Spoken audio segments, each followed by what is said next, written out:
sebenarnya PDIP itu hanya memanfaatkan wong cilik untuk kepentingan kelompok mereka. Maka kalau nggak mau berkasus, ya jangan korupsi, simple kok. Kalau ada kadernya yang tersangkut kasus korupsi, ya dukung upaya penegakan hukum. Kalau perlu minta maaf sama publik. Ya, kalau mau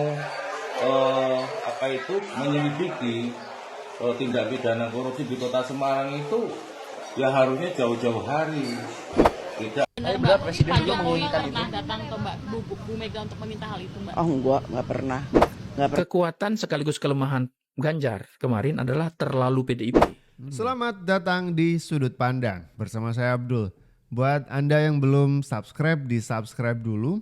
Karena di channel kali ini kita akan ngebahas banyak sekali informasi-informasi penting dari dunia politik dalam negeri. Kita bahas semua, kita komentarin teman-teman.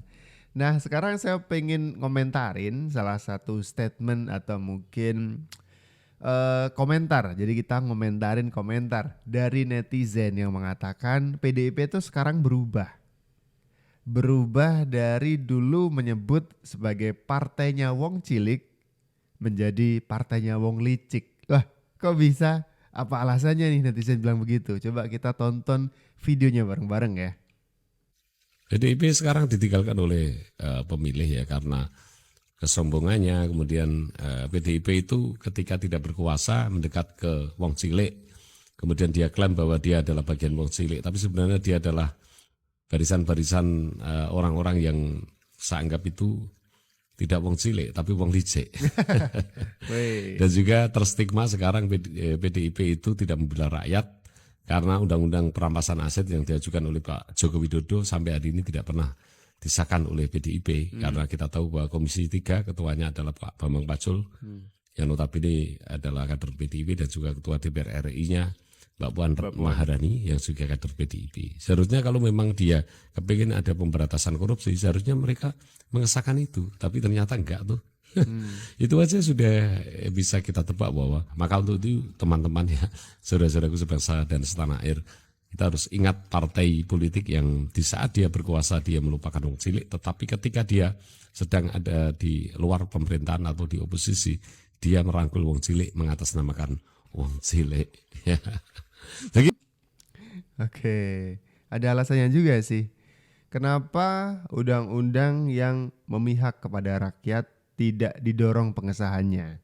Kita rakyat penasaran, loh itu menguntungkan. Pendapatan negara yang harusnya deres ya kan banyak gitu, jadinya sedikit dan mengalirnya itu kecil karena dikorupsi.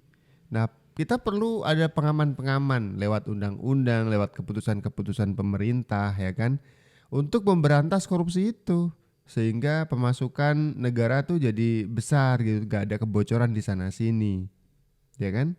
Tuh kenapa kemudian RUU perampasan aset sampai sekarang masih belum juga dibahas dan belum juga kelar. Beberapa kali dikonfirmasi kepada pemerintah, dalam hal ini Jokowi, itu juga sudah mengatakan RUU perampasan aset itu sudah didorong. Bahkan Jokowi juga sudah menyurati secara khusus ke DPR dengan status surat sebagai apa istilahnya ya, penting gitulah istilahnya, mendesak gitu untuk segera dibahas. Tapi nggak tahu tuh kenapa sampai sekarang tuh nggak kelar pembahasan dari rancangan undang-undang perampasan aset gitu. Atau mungkin ini sih pendapat kedua adalah ada banyak kader dari PDIP yang tersangkut masalah hukum dari masalah korupsi gitu. Karena ketika itu disahkan, ini sedikit banyak tidak akan menguntungkan untuk kader-kader PDIP yang kena korupsi. Kan gitu. Apakah ini tidak disahkan untuk melindungi kader-kader PDIP? Nggak ngerti juga sih. Ini kalau ngomongin soal kader PDIP yang lagi kena kasus korupsi yang anget banget adalah wali kota Semarang yang bakal maju lagi di Pilkada Semarang juga. Ada Heve Arita yang ditetapkan tersangka oleh KPK sebagai tersangka korupsi. Upaya penanganan korupsi adalah upaya hukum. Maka logika yang dipakai adalah logika hukum. Jadi ketika alat bukti cukup, ya ya masuk tuh barang, jadilah tersangka. Jangan pakai logika politik. Bukan KPK yang mempolitisasi hukum ini sih namanya ya. Tapi rasanya mereka yang menuduh KPK mempolitisasi hukum inilah justru mereka yang terkesan membackup tersangka koruptor. Oh, konteksnya jadi begini teman-teman. Ketika Hefe Arita, wali kota Semarang dari partai PDIP itu ditetapkan tersangka oleh KPK, digeledah beberapa kali mulai dari kantor, rumah pribadi dan beberapa kantor dinas itu digeledah juga oleh KPK. Itu dari partai, dari PDIP itu muncul statement yang mendukung gitu dan macam-macam lah. Mendukung itu begini, ini pasti Mbak Ita ini atau Hefe Arita ini dikerjain, diusilin. KPK pasti politisasi. Kenapa mengangkat kasus korupsi ya kan? Di dekat-dekat sama pilkada apa urusannya kan gitu ya. Padahal untuk penegakan hukum nggak ngerti waktu ini mau pilkada, mau Idul Fitri ya terserah. Kan jalan aja kan ngapain gitu. Nah terkesan PDIP itu membackup atau apa istilah melindungi tersangka jadinya. Justru penegak hukum yang dituding-tuding itu nggak bener ya, jadinya kita lucu juga nih ngeliat ini. Kalaupun nggak merasa salah, buktikan aja lah di meja hukum. Ngapain pakai ngegiring opini segala, mendiskreditkan upaya penegakan hukum untuk pemberantasan korupsi ini, ngapain? Kalau nggak mau berkasus, ya jangan korupsi, simple kok. Kalau ada kadernya yang tersangkut kasus korupsi, ya dukung upaya penegakan hukum. Kalau perlu minta maaf sama publik. Apalagi partai yang dikenal kuat ya dalam pengkaderan ya. Kalau kuat pengkaderannya ya, pastikan tegas terhadap kader yang tersangkut korupsi. Jangan dibela supaya kader lain yang bagus nggak menganggap korupsi itu dinormalkan oleh partai. Ya menarik nih. Jadi ketika kadernya itu tersangkut, terganjal masalah korupsi, kita setuju nih yang benar adalah justru partai mendorong penegak hukumnya untuk memproses. Iya dong, masa malah dibela ya kan? Hasto dipanggil sebagai saksi, itu malah ketumnya bilang, "Apaan nih? Kenapa anak-anak saya pada ditarik-tarik nih untuk kasus-kasus hukum ya kan?" Bahkan ini Rosa Purbabekti, ini adalah penyidik KPK tuh ditantangin sama Mega, "Datang ke depan saya, ayo kita debat." Kok malah begitu ya narasinya justru. Ya kalau saya tadi sepakat ya. Jadi kalau misalkan ada kader yang terkena atau terganjal masalah korupsi, dibuktikan aja secara jalur hukum. Ada bukti-bukti yang mendukung bahwa dia tidak bersalah, dikeluarkan, didorong.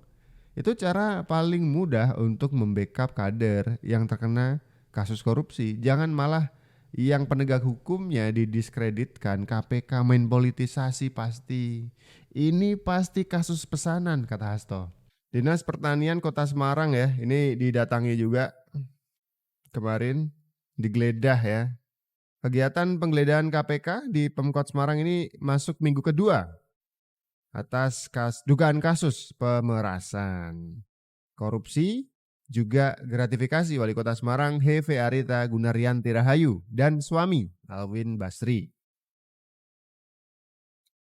Menurut Ketua DPC PDIP Semarang, Supriyadi, ini nih, tindakan KPK ini bermuatan politis katanya.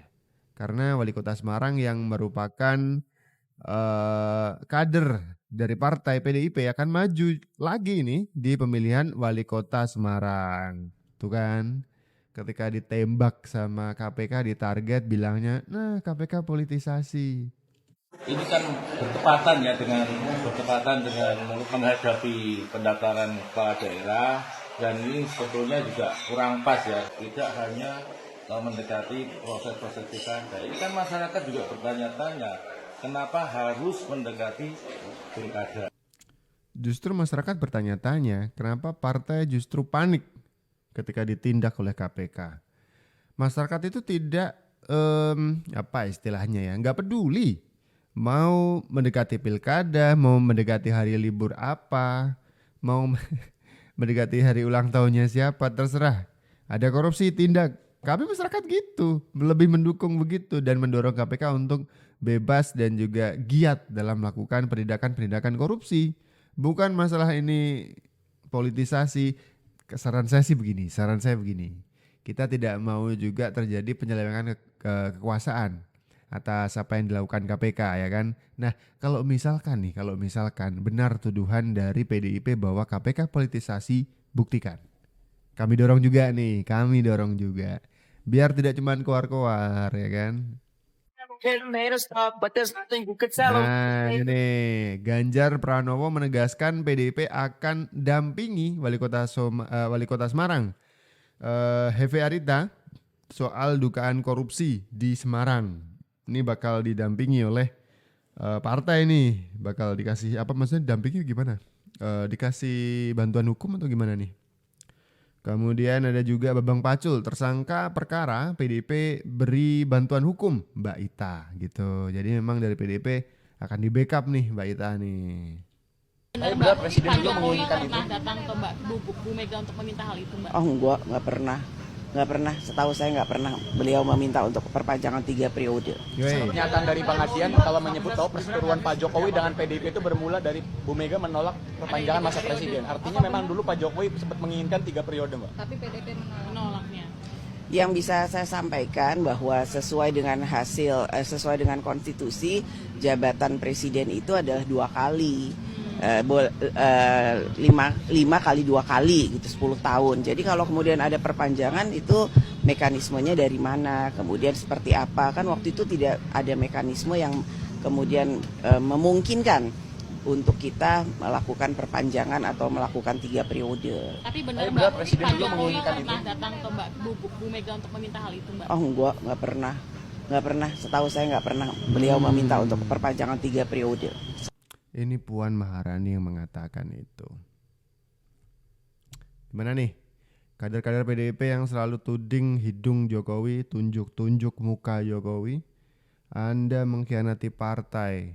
Untung PDIP nggak jadi mendukung ide Anda untuk minta 3 periode. Tuh, diklarifikasi oleh Puan Maharani. Ini bukan orang sembarangan kan, bukan kader biasa kan Puan Maharani, bener kan? Ini ketua DPP PDIP juga nih, anak dari Ketum Megawati. Mengatakan bahwa setahu saya tidak ada cerita seperti itu. Tidak ada isu, tidak ada cerita tentang Joko Widodo menemui Megawati untuk membicarakan permintaannya didukung untuk 3 periode. Clear ya, gitu dulu.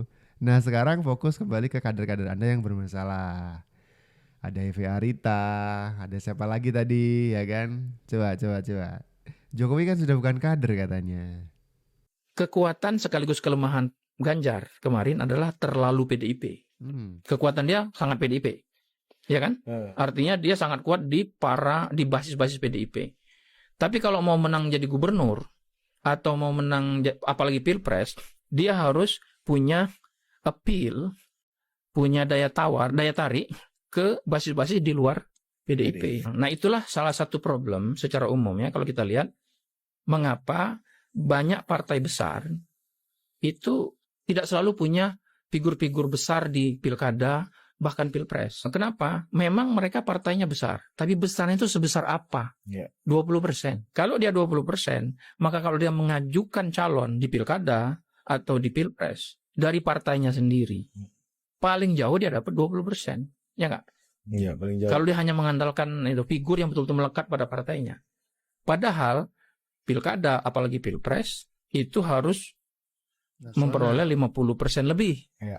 Kalau di Jakarta, di pilkada yang lain tetap perlu rata-rata jumlah kandidat di setiap daerah itu kan 3 rata-rata. Kalau ada 3 kandidat, maka untuk menang cukup punya jaminan menang. Figur itu harus punya kekuatan minimal 35% kan? Ya, rise to 40. Iya, kalau bisa 40. Tuh.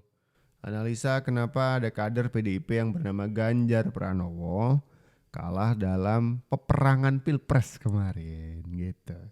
Kata analis Dirut Eksekutif Lembaga Survei Indonesia LSI Jayadi Hanan, karena Ganjar terlalu PDIP.